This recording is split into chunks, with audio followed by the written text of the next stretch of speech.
নমস্কার বন্ধুরা, আমি Mahua. Welcome to Mahua cookings. আবারও আমি চলে এসেছি নতুন স্বাদের একটা রেসিপি নিয়ে। চলুন বন্ধুরা, রেসিপিটা এবার শুরু করা যাক।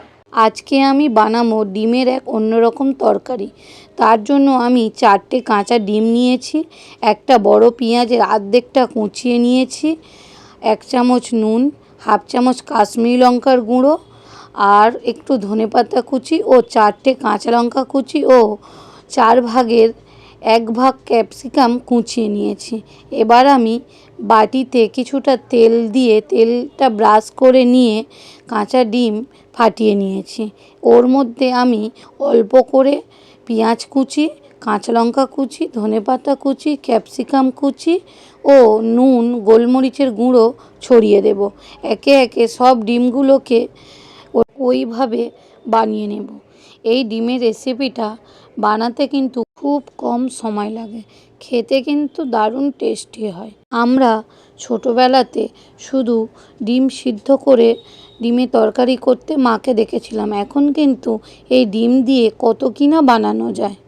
বন্ধুরা, আমার এই রেসিপিটা যদি ভালো লাগে প্লিজ লাইক, শেয়ার ও সাবস্ক্রাইব করে দেবেন। আপনাদের একটা লাইক, শেয়ার আমাদের কাছে খুবই গুরুত্বপূর্ণ। বাড়িতে যখন মাছ, মাংস, সবজি থাকে না তখন খুবই চিন্তা হয় কি বানাবো, তখন এইভাবে একবার ডিমের তরকারিটা ট্রাই করে দেখতে পারেন, খুব ভালো হবে। একে একে আমার সব কটা ডিম রেডি করা হয়ে গেছে। এবার আমি গ্যাসেতে কড়া বসিয়ে কিছুটা জল গরম করে নেব। তারপর ওর মধ্যে একটা স্ট্যান্ড দিয়ে দেব, দিয়ে ওই যে ডিমটাকে তৈরি করলাম সেটাকে ওর মধ্যে দিয়ে দেব, দিয়ে ডিমটাকে ভাপিয়ে নেব। ডিমটা আমার খুব ভালোভাবে ভাপানো হয়ে গেছে, সেগুলোকেও আমি নামিয়ে নেব।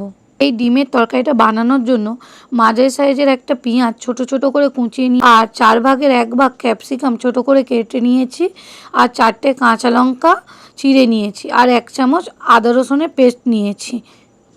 আর কিছু গুঁড়ো মশলা লাগবে, হাফ চামচ কাশ্মীরি লঙ্কার গুঁড়ো, জিরে গুঁড়ো, ধনে গুঁড়ো, গোলমরিচ গুঁড়ো আর লঙ্কা গুঁড়ো, আর আপনারা আপনাদের স্বাদ মতো নুন নিয়ে নেবেন।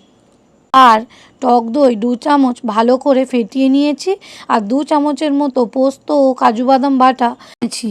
এবার গ্যাসেতে কড়া বসিয়ে কড়াটা গরম হয়ে এলে ওর মধ্যে আমি 10 টাকার বাটার 2 টুকরো নিয়ে নিয়েছি। সেটা ভালো করে মেল্ট হয়ে গেলে ওই ডিমগুলোকে ভালো করে ভেজে নেব। বাটার দিয়ে ভাজলে ডিমের স্বাদটা খুবই ভালো হয়। ডিমগুলো আমার খুব ভালোভাবে ভাজা হয়ে গেছে। এবার আমি ডিমগুলোকে একে একে তুলে নেব। তারপর কড়াতে বড় চামচে 3 চামচ তেল দিয়ে দেব। তেলটা একটু গরম হয়ে এলে ওর মধ্যে গোটা গরম মশলা ফোড়ন দিয়ে দেব। গোটা গরম মশলা থেকে সুন্দর সেন্ট বেরোলে কেটে রাখা পেঁয়াজ, কাঁচা লঙ্কা দিয়ে একটু ভাজা করে নেব। তারপর ওই টমেটো কুচিটাকেও দিয়ে দেব, দিয়ে খুব ভালো করে নাড়াচাড়া করে নেব যতক্ষণ না টমেটোটা ওই সবজির সাথে মিশে যায়। আর টমেটো ও পেঁয়াজটা নরম হয়ে এসেছে, ওর মধ্যে আমি আদা রসুনের পেস্টটা দিয়ে খুব ভালো করে নাড়াচাড়া করে নেব। তারপর যে গুঁড়ো মশলাগুলো নিয়েছিলাম সেগুলোও একে একে ওর মধ্যে দিয়ে দেব। মশলাটা আমার খুব ভালো করে কষানো হয়ে গেছে, মশলা থেকে এবার তেল ছেড়ে দিয়েছে।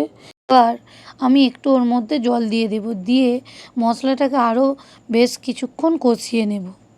এবার আমি টক দইটাকে দিয়ে দেব, কিন্তু আপনাদেরকে দেখানো হয়নি, প্লিজ কিছু মনে করবেন না। দইটা আমার খুব ভালোভাবে কষানো হয়ে গেছে। এবার আমি বেটে রাখা পোস্ত ও কাজু বাদাম বাটাটা দিয়ে দেব। তারপর মশলাটাকে মিডিয়াম ফ্লেমে কিছুক্ষণ ফুটিয়ে নেব। এই রেসিপিটা একটু গায়ে গায়ে হলে খেতে ভীষণ ভালো লাগবে, সেই পরিমাণ এই তরকারিতে জলটা দিতে হবে।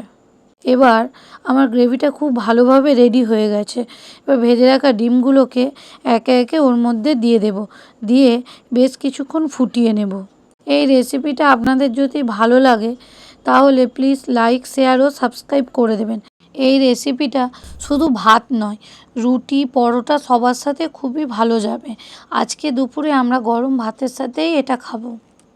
শুধু দেখলে হবে না, বাড়িতে একবার বানাতেও হবে। যদি ভালো হয় প্লিজ আমাকে কমেন্ট করে জানাবেন। এই ধরনের রেসিপি আরও দেখতে হলে প্লিজ বেল আইকনটা ক্লিক করে দেবেন, তাহলে আমি যখন ভিডিও আপলোড করব আপনাদের কাছে ভিডিওর নোটিফিকেশান চলে যাবে। দেখুন বন্ধুরা, আমার এই তরকারিটা ঠিক কেমন দেখতে হয়েছে, ভীষণ ইয়াম্মি। ভালো খাবেন, সুস্থ থাকবেন। দেখা হবে কিন্তু নেক্সট ভিডিওতে। বাই বন্ধুরা।